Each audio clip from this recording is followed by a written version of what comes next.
1931. Dutch Schultz, a public enemy #1, bootlegger king, the most violent mobster in New York, sends 20 armed enforcers into Harlem. The target, Stephanie sent Clair. The numbers queen, the demand. Hand over her $1 million gambling empire. Or die. Stephanie's response. One full-page newspaper ad. 7 words in bold print. Zero fear. 4 years later, Dutch Schultz lay dying in a hospital bed, and she sent him a telegram he'd never forget. Fire if you want to uncover Harlem's untold criminal secrets and see the legends who ruled the streets without permission. Then like this video, subscribe to the channel, and hit the notification bell right now. Open book, these are the stories that history books hide and that classrooms never dare to teach. This is the story of how real power works, not through violence, not through armies, through audacity, intelligence, and refusing to blink when everyone else is running. This is the story of the only person in Harlem who looked Dutch Schultz in the eye and said no. This is the story of Stephanie Sent, Clair's greatest power play. By 1930, Dutch Schultz controlled the Bronx. He controlled Manhattan's bootlegging. He had over 100 armed enforcers, politicians in his pocket, judges on his payroll. The FBI called him public enemy #1. Dutch Schultz was the most violent mobster in New York City, making millions from prohibition bootlegging, backed by the Italian Mafia families, protected by Tammany Hall's political machine, known for brutal kidnappings and murders of rivals when the Great Depression hit. Schultz looked north to Harlem, where the numbers racket was pulling in millions every week. Black-owned, black-operated, completely independent. Schultz made every black numbers banker in Harlem the same offer: hand over your business or pay me tribute, or I'll bury you. His method was simple. Show up with 20 armed men, kidnap the bankers, runners, murder anyone who resisted, take over their operation by force one by one. Every major black numbers operator in Harlem fell. Casper Holstein kidnapped, ransomed, forced out. Smaller bankers beaten, threatened, eliminated. By 1931, only one banker remained standing. Stephanie Sent Clair, a French-Caribbean immigrant woman. No political connections, no mob family protection, just her reputation, and her refusal to bow. Early 1931, Schultz made his move. 20 enforcers rolled into Harlem. They smashed St. Clair's numbers drops. They kidnapped her runners off the street. They beat her collectors. They put contracts on her bodyguards. The message was clear: give up or die. Schultz called her home, personally. The threat explicit: you're finished, sweetheart. Walk away now or I'll bury you in the Hudson. The entire community watched. Everyone expected the same outcome as before. Stephanie would fold, pay tribute, disappear. Schultz had the muscle, the guns, the political protection. He had judges who would look the other way when her people started disappearing. What could one woman possibly do? Every week more pressure. Her runners beaten. Her money collectors intimidated. White storekeepers now working for Schultz, opening policy drops right in her territory. A contract was placed on her life. Professional hitmen were hired. She had to hide in a basement, covered in coal by a loyal building superintendent, as assassins searched for her. This should have been over in weeks. Everyone told her, just give him what he wants. You're going to get killed. But Stephanie Sent Clair didn't fight the way they expected. Everyone waited to see how Stephanie would fight back. Would she hire her own army? Go into hiding, flee the city, pay him off? But Stephanie Sent Clair didn't fight with guns. She fought with something far more dangerous: public exposure. While Schultz relied on secrecy, violence, and intimidation in the shadows, Stephanie went loud.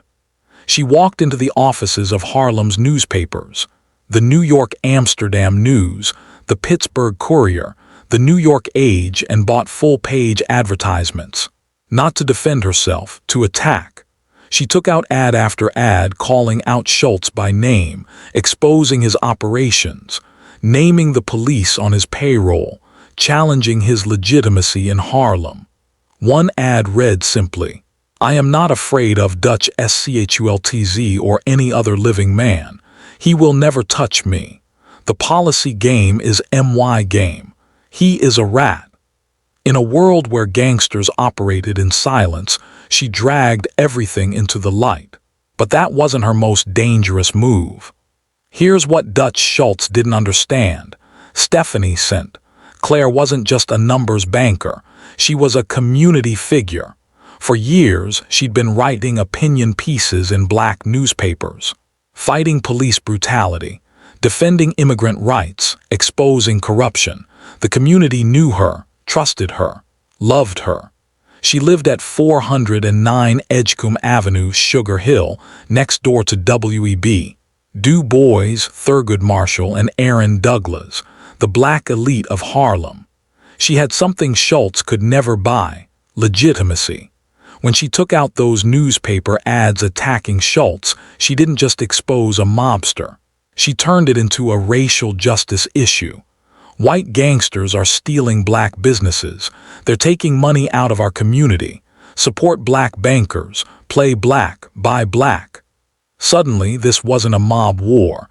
It was a civil rights campaign. And she had one more card to play. Stephanie had spent years paying off cops. She knew exactly which police captains were on Schultz's payroll, which judges, which politicians, and she had receipts. In December 1930, she walked into the Samuel Seabury Commission, the city's anti-corruption investigation, dressed in her mink coat and chic hat. And she testified. She named names, gave amounts, exposed $6,000 in bribes. 13 police officers were suspended. Schultz's political protection started cracking. The violence continued. The threats escalated. But now, every move Schultz made was in the newspapers. Stephanie didn't stop at newspaper ads. She organized. She rallied the remaining small black policy operators who hadn't folded yet, united them, created a network of resistance. Then she got violent strategically. She walked into white-owned stores operating as Schultz's numbers drops, alone, no backup, and she smashed them. Plate glass cases shattered, policy slips destroyed. She screamed at the small-timers to get out of Harlem, store after store. One woman, broad daylight. Why didn't they stop her? Because every time they touched her, it made the newspapers.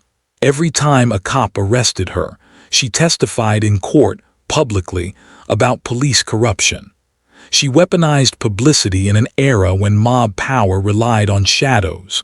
Schultz couldn't kill her without making her a martyr, couldn't arrest her without exposing his police connections, couldn't intimidate her because she refused to be intimidated. For 4 years, 1931 to 1935, she fought. It cost her 820 days in jail, $750,000, but she never surrendered. She became untouchable not through force but through sheer audacity. October 23, 1935. Newark, New Jersey, Palace Chop House. Dutch Schultz sat in a bathroom stall when 2 gunmen walked in. The commission, the Italian Mafia's ruling body, had ordered the hit, not because of Stephanie, but because Schultz had become too violent, too unpredictable, too much of a liability. Schultz was shot multiple times. He collapsed. He was rushed to the hospital. And as he lay dying, a telegram arrived. It was signed, Madame Queen of Policy. It read, "As ye sow, so shall ye reap." Schultz died 3 days later, October 26, 1935. Stephanie sent Clair had outlasted him. She hadn't killed him, hadn't bribed the commission, hadn't orchestrated his downfall, but she'd survived. And when he fell, she made sure he knew she was still standing. After Schultz's death, white mobsters still controlled much of Harlem's numbers, but Stephanie sent. Clair had proven something no one thought possible. You could say no to the mob and live.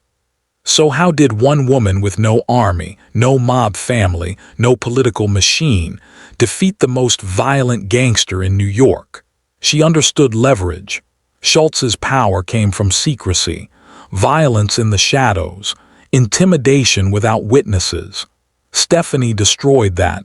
Every move she made was public, every confrontation documented, every threat turned into a headline. She turned a mob war into a public relations campaign. She made it about race, community, and justice. Schultz couldn't operate in the light. His whole empire depended on cops looking the other way, judges staying quiet, politicians taking bribes. When she exposed them, his power structure cracked. Fighting back with violence would have failed. She would have been just another dead numbers banker, but fighting with exposure, publicity, and community support, that was unstoppable. She understood. Real power isn't about size, it's about precision. Stephanie St. Clair understood. Power isn't about size, it's about precision. One woman with a newspaper ad beat 20 armed enforcers. One testimony destroyed 13 corrupt cops. One telegram became legendary. Intelligence beats muscle. Leverage beats numbers. Audacity beats fear. This wasn't about being the strongest. It was about being the smartest. Stephanie fought a 4-year war and never fired a shot. She made herself impossible to kill, not with guns, but with visibility. This is the code of efficient power, and this is why her story lasted decades. Real power doesn't announce itself. It just executes. If you want more stories of precision, intelligence, and the art of the power play, subscribe. Drop a comment. What do you think Stephanie's telegram really meant to Dutch Schultz in his final moments? See you in the next one.